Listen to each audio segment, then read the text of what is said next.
The most expensive way humans ever reached orbit wasn't a throwaway Cold War rocket.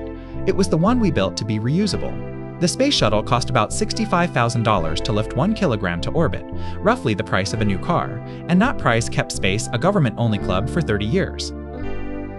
That was the whole pitch. Don't throw the rocket away, land it, refuel it, fly it again like an airliner. On paper, reuse meant cheap.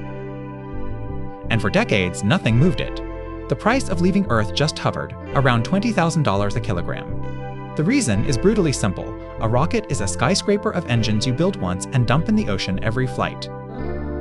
Now the part that stings, the giant Saturn V that flew men to the moon was cheaper per kilogram than the reusable shuttle. The promise just never paid off. Refurbishing the thing took an army.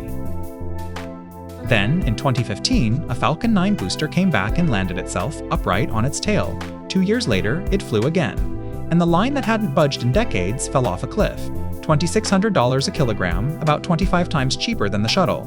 Falcon Heavy pushed it to $1,500. And remember, these are list prices, not the shuttle's all-in cost. Even so, the marginal cost to refly a used booster is far lower. Musk has put it near $15 million against a $62 million sticker. So the sky filled up. Around 10,000 Starlink satellites now circle overhead, a swarm that only exists because SpaceX flies them up on its own rockets at near cost. Cheap orbit is why space suddenly got crowded. But don't believe the next number you'll hear.